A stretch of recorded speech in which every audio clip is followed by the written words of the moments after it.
Tonight, one of America's most talented actors has died. Philip Seymour Hoffman, found in his New York City apartment after an apparent overdose. Vanita Nair is at the scene. The Super Bowl is here, and so is an unprecedented security blanket. Don Daler is at MetLife Stadium. This is the CBS Evening News. Good evening, everyone. I'm Jeff Glor. Even if you didn't know the name, you recognize the face and the work. Philip Seymour Hoffman was one of the most accomplished actors of his generation, and today we learned his life came to a sudden end at the age of 46. Hoffman was found dead inside his New York City apartment this morning. We begin with Vanita Nair in Manhattan's West Village. More than 100 people gathered outside the celebrated actor's apartment this afternoon. CBS News has confirmed Hoffman was found unresponsive on the floor of his bathroom at 11:30 this morning. There was a syringe still in his arm and glassine envelopes in the room, which are now being tested for heroin. Police sources say someone who knew Hoffman had called 911 from the apartment after the actor didn't show up where he was supposed to be this morning. As soon as the news broke, there was an outpouring of grief from colleagues and fans across the country. In a statement, his family said, "We are devastated by the loss of our beloved Phil and appreciate the outpouring of love and support we have received from everyone.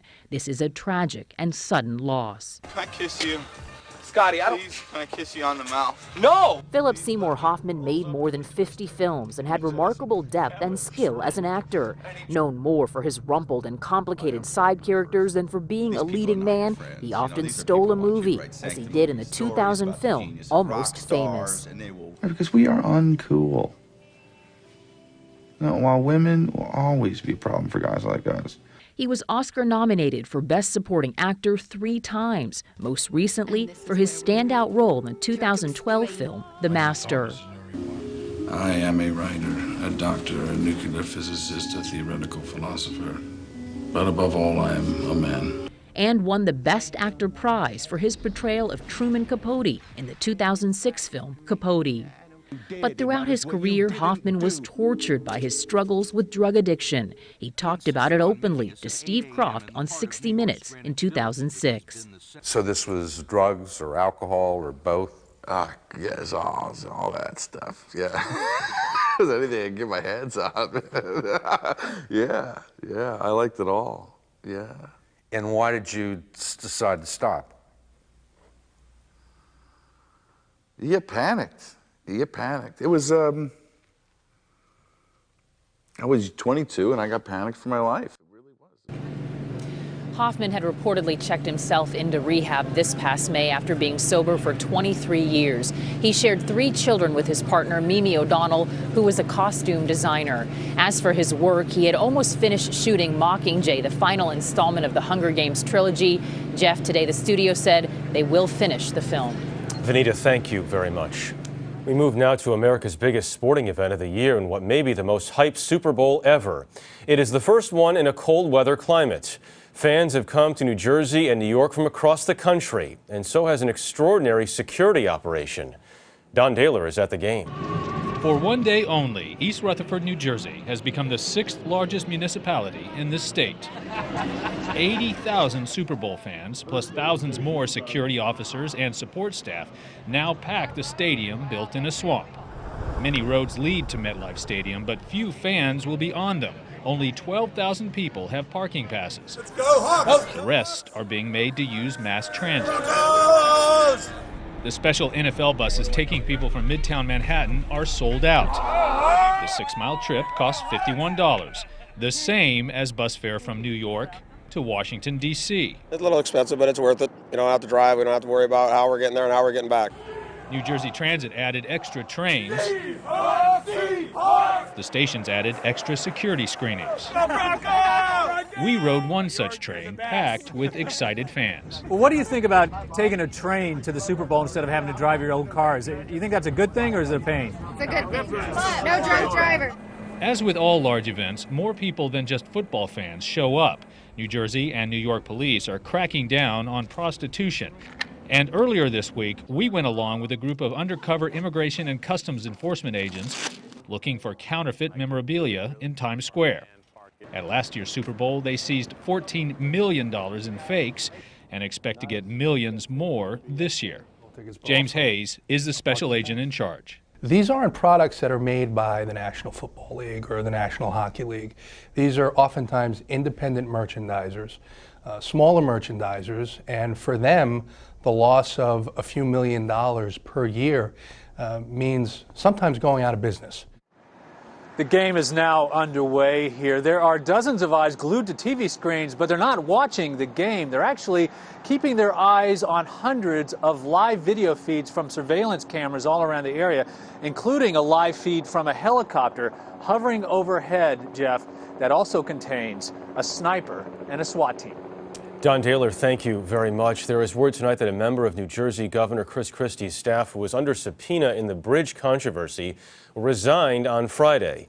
The news capped another day of debate over Governor Christie and those now infamous lane closures. Here's Terrell Brown. It was supposed to be the New Jersey governor's big moment at the big game in his state. But today, Chris Christie and his allies are pushing back hard against allegations he lied to his constituents. Former New York Mayor Rudy Giuliani defended Christie on Face the Nation. Of course, if the governor didn't tell the truth, the governor is in serious trouble. We all know that. But we shouldn't jump to that conclusion until there's evidence to suggest that. The firestorm started Friday when a lawyer for David Wildstein, a former Port Authority official at the center of the controversy, claimed evidence exists the governor knew more about last September's lane closures on the George Washington Bridge than he's publicly acknowledged. In a scathing page-and-a-half memo yesterday, the governor's office took aim at Wildstein's credibility, noting that as a 16-year-old kid, he sued over a local school board election, and he was publicly accused by his high school social studies teacher of deceptive behavior. Wildstein could not be reached for comment today, but he has yet to reveal the evidence his attorney claims to have. And Christie has repeatedly denied he knew anything about the closures until after they happened. I knew nothing about this and until it started to be reported in the papers about the closure. But even then, I was told this was a traffic study. Terrell Brown, CBS News, New York. Ecuador's Tungurahua volcano is erupting this weekend, sending ashes and rocks thousands of feet into the air. No evacuation orders have been issued, and some tourists are watching the eruption from a presumably safe lookout point. There is still much to be done before the start of the Olympic Games in Sochi, now less than a week away. Even as the city sidewalks begin to fill with athletes and tourists, some of those sidewalks are not even finished yet. Here's Mark Phillips from Sochi. Building these Olympics has been a long, expensive road for the Russians, literally. The road leading up to these mountain venues is brand new. The ski area is brand new. But it seems even spending $50 billion on creating a spanking new alpine world where there was nothing before doesn't mean there won't be last-minute glitches. They've built a whole new mountain village here from scratch. It's impressive from the outside. The problem is, on the inside, some of it's not finished. There's a last-minute scramble to get some of the hotels finished and ready to receive the Olympic hordes expected this week. And contractors are complaining their workforce has been depleted because the authorities have moved migrant workers out of the area, presumably for security reasons. The manager of this hotel says he still hopes to be ready, but this can be a tough place to get things done.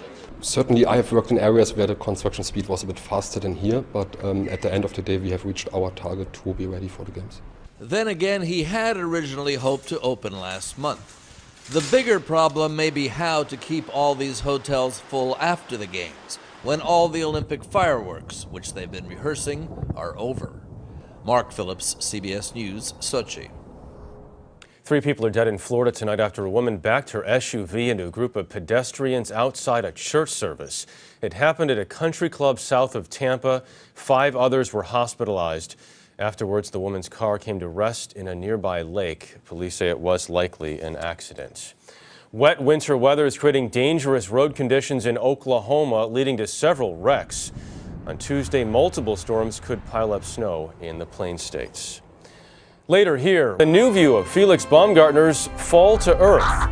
Those stories when the CBS Evening News continues.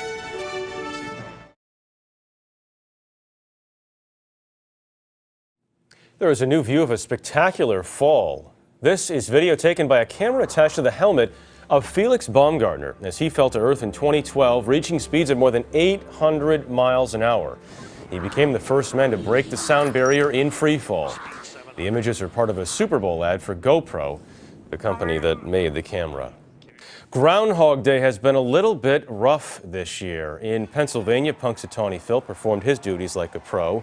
But in New York, local legend Staten Island Chuck rebelled from the embrace of Mayor Bill de Blasio. He was eventually recovered. Washington's local groundhog celebrity Potomac Phil was unavailable and had to be replaced with a stuffed animal. All three animals, including the stuffed one, saw their shadows. Legend holds that means 6 more weeks of winter.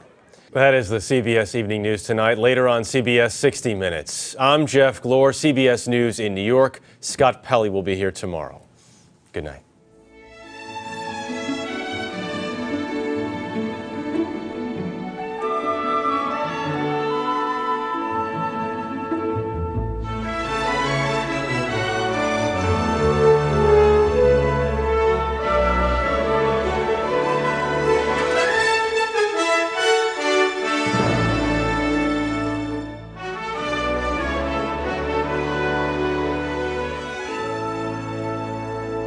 What is original reporting?